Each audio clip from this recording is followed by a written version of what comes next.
여러분,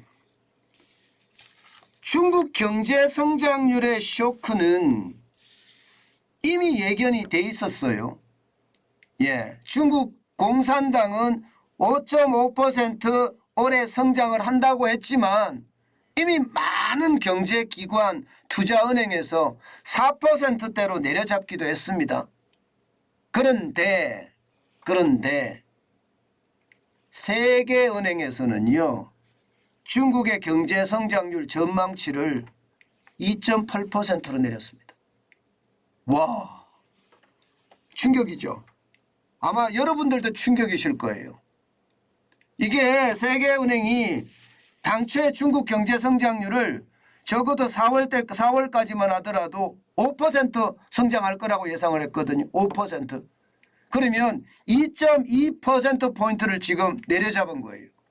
2.2%포인트를.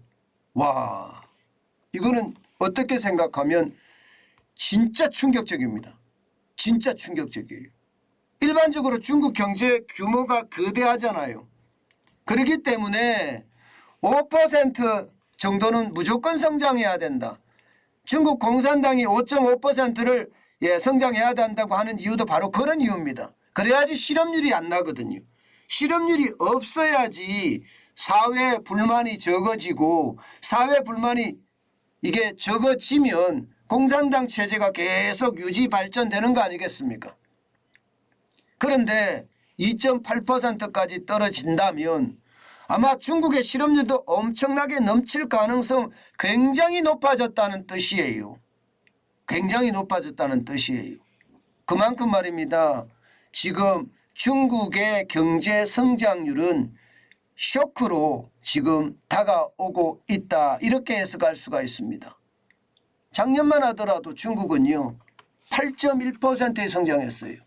코로나19의 위기 때도 2.2%를 성장을 했습니다. 그런데 지금 2.8%로 만약에 성장을 한다고 하면 이거 지금요 어마어마한 충격이 될 겁니다. 지금까지 말입니다. 그 중국의 큰 대륙이 그동안 아시아 태평양 지역의 다른 개도국의 성장률을 보다가 중국이 뒤진 적이 단 한 번도 없어요. 1990년 이후로 한 번도 뒤져본 적이 없습니다. 그런데 이제 뒤질 수밖에 없습니다. 인도네시아는 5.1% 성장할 거라 예상하고 있고요. 말레이시아는 6.4% 성장할 거라 예상할 정도입니다. 그러면 중국은 최악으로 간다는 이야기가 되는 거잖아요. 이대로 가면요, 여러분 중국의 경제 성장률은요 최악을 넘어서 상황이 진짜 나빠지는 그런 상황으로 가지 않겠느냐 이렇게 예상합니다. 그러면 여러분 2.8%라면 여러분 보세요. 지난 1분기에 4.8% 성장했거든요.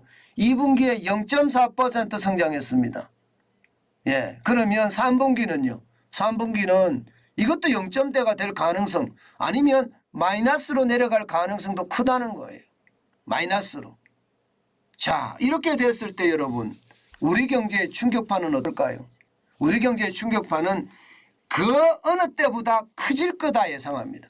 세계은행이 중국 경제 성장률이 완전히 추락할 거다 이렇게 예상을 하니까 세계 언론에서는요, 한국 경제의 충격이 더 무섭다 이렇게 이야기가 나옵니다. 왜냐하면 한국 경제의 어떤 수출 자체가 세계 경제 상황의 바로미터거든요. 한국의 수출이 좋으면 좋은 만큼 세계 경제가 점점 피어난다 이렇게 이야기할 수가 있고요. 이게 꼬꾸라지면 세계 경제가 침체한다 이렇게 이야기할 수 있는데, 세계은행이 중국 경제 성장률이 2.8%까지 떨어진다 하니까 이거 한국 경제에 중국 수출 큰일 났구나. 사실 대중 경제 수출이 여러분 지금 좀 줄어들긴 했어요. 그렇지만 많을 때는 25%까지 가고요. 적을 때는 23%까지 떨어지기도 합니다. 중요한 것은 홍콩으로 우회 수출하는 것까지 포함을 하면 많게는 30%, 적게는 26%까지 감당을 하고 있어요. 그러면 중국이 성장률이 둔화가 되면 어떻게 될까요? 한국 수출 쉽지 않다는 결론이 생깁니다. 굉장히 어려워진다는 결론이 생겨요. 안 그래도 지금 굉장히 어려운 게 사실이잖아요.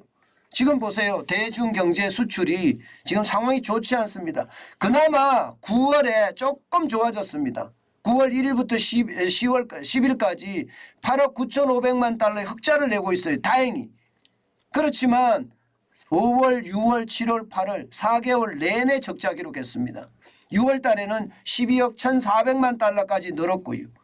그런데 이게 말입니다. 9월 20일, 9월 30일 전체로 가면 대중경제 수출이 계속 흑자를 내면 다행인데 흑자를 못 내면 더 힘들어진다는 거 아니겠습니까? 그러면 한국 경제에 충격이 오는 것은 당연합니다. 중국의 성장률 둔화는요.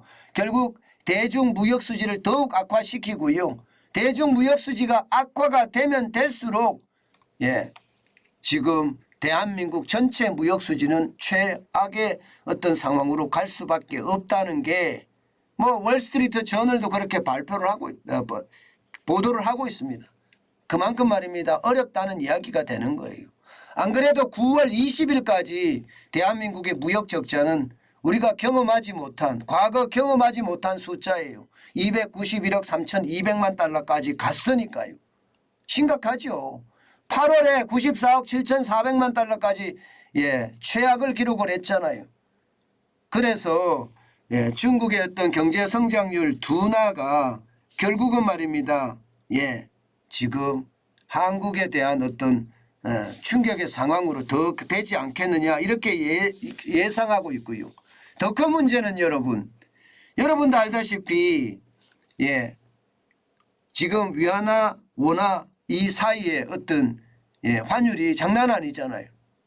지금 중국의 경제 성장률이 떨어지면 위안화 어떻게 될까요?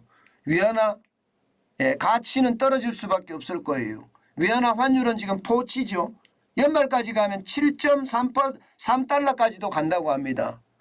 7.3 위안까지 간다고 합니다. 1달러당. 그렇게 되면 원달러 환율은요. 원달러는 또 올라갈 거예요. 우리 경제의 어떤 수출이 충격을 주는 것은 당연하고 여기에다가 말입니다. 원달러 환율에 대한 위협까지도 더 커지지 않겠느냐는 게 지금까지의 어떤 분석입니다.